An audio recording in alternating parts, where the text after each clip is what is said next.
இறை வார்த்தை யோவான் நற்செய்தி அதிகாரம் 11 இறைவசனங்கள் 1 முதல் 45 முடிய. பெத்தானியாவில் வாழ்ந்து வந்த லாசர் என்னும் ஒருவர் நோயிற்றிருந்தார்.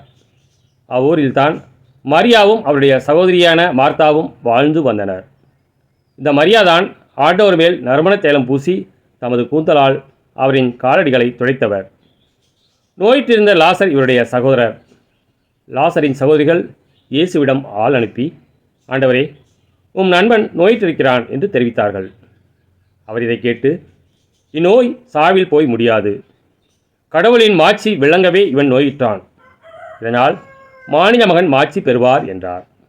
மார்த்தாவிடமும் அவருடைய சகோதரியான மரியாவிடமும் லாசரிடமும் இயேசு அன்பு கொண்டிருந்தார். லாசர் நோயிற்றதை கேள்விப்பட்ட பிறகு தாம் இருந்த இடத்தில் இன்னும் 2 நாள் அவர் தங்கியிருந்தார்.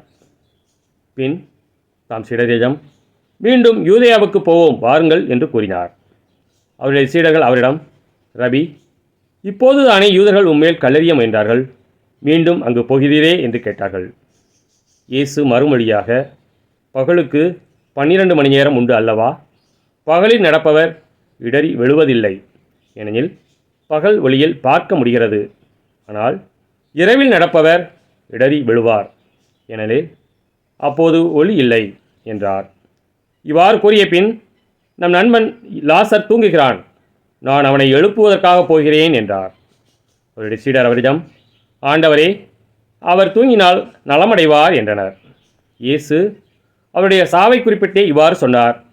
வெறும் தூக்கத்தையே அவர் குறிப்பிட்டதாக அவர்கள் நினைத்தார்கள். அப்போது இயேசு அவரிடம், லாசர் இறந்து விட்டான் என்று வெளிப்படையாக சொல்லிவிட்டு, நான் அங்கு இல்லாமல் போனது பற்றி உங்கள் பொருட்டு மகிழ்கிறேன், ஏனெனில் நீங்கள் என்னை நம்புவதற்கு இது ஒரு வாய்ப்பாகிறது. அவனிடம் போவோம் வாருங்கள் என்றார். திதும் என்னும் தோமா தம் உடன் சீடரிடம், நாமும் செல்வோம், அவரோடு இறப்போம் என்றார். இயேசு அங்கு வந்தபோது லாசரை கல்லறையில் வைத்து ஏற்கனவே 4 நாட்கள் ஆகியிருந்தன. பெத்தானியா எருசலேமுக்கு அருகில் ஏறக்குறைய 3 கிலோமீட்டர் தொலைவில் இருந்தது. சகோதரர் இறந்ததால் மார்த்தா, மரியா இவர்களுக்கு ஆறுதல் சொல்ல பலர் அங்கே வந்திருந்தனர். இயேசு வந்து கொண்டிருக்கிறார் என்று கேள்விப்பட்டதும் மார்த்தா அவரை எதிர்கொண்டு சென்றார். மரியா வீட்டில் இருந்து விட்டார். மார்த்தா இயேசுவை நோக்கி, ஆண்டவரே, நீர் இங்கே இருந்திருந்தால் என் சகோதரன் இறந்திருக்க மாட்டான். இப்போது கூட நீர் கடவுளிடம் கேட்பதையெல்லாம் அவர் உமக்கு கொடுப்பார் என்பது எனக்கு தெரியும் என்றார். இயேசு அவரிடம், உன் சகோதரன் உயிர் தெழுவான் என்றார். மார்த்தா அவரிடம், இறுதி நாள் உயிர்த்தெழுவின் போது அவன் உயிர் தெழுவான் என்பது எனக்கு தெரியும் என்றார்.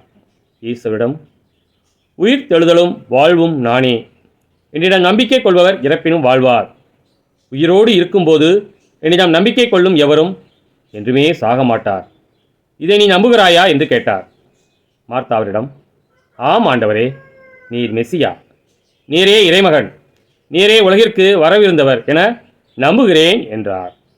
இவ்வாறு சொன்னபின் மார்த்தா தாம் சகோதரியான மரியாவை கூப்பிடச் சென்றார்.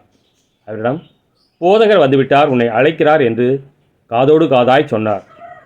இதை கேட்டதும் மரியா விரைந்து எழுந்து இயேசுவிடம் சென்றார். இயேசு அது வரையிலும் ஊருக்குள் வரவில்லை.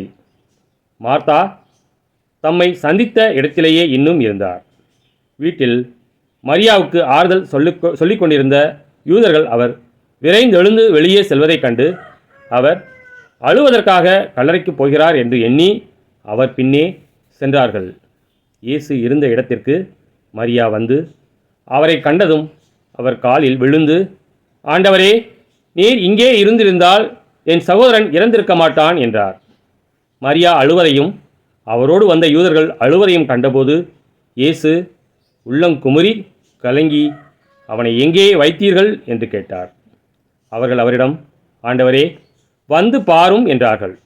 அப்போது இயேசு கண்ணீர் விட்டு அழுதார்.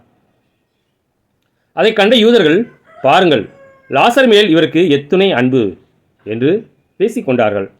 ஆனால் அவர்களுள் சிலர், பார்வையற்றவருக்கு பார்வையளித்த இவரை சாகாமல் இருக்க செய்ய இயலவில்லையா என்று கேட்டனர். இயேசு மீண்டும் உள்ளம் குமுறியவராய் கல்லறைக்கு அருகில் சென்றார். அது ஒரு குகை. அதை ஒரு கல் மூடியிருந்தது.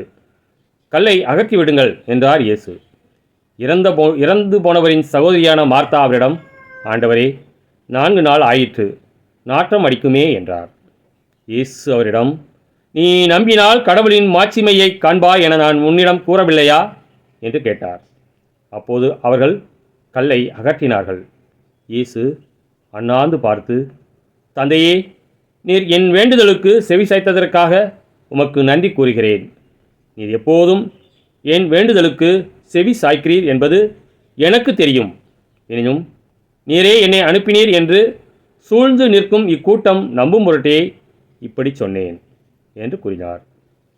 இவ்வாறு சொன்னபின் இயேசு உரத்த குரலில், லாசரே, வெளியே வா என்று கூப்பிட்டார். இறந்தவர் உயிரோடு வெளியே வந்தார். அவருடைய கால்களும் கைகளும் துணியால் சுற்றப்பட்டிருந்தன. முகத்தில் துணி சுற்றப்பட்டிருந்தது. கட்டுகளை அவிழ்த்து அவனை போக விடுங்கள் என்று இயேசு அவரிடம் கூறினார். மரியாவிடம் வந்திருந்த யூதர் பலர் இயேசு செய்வதைக் கண்டு அவரை நம்பினர். கிறிஸ்துவின் நற்செய்தி.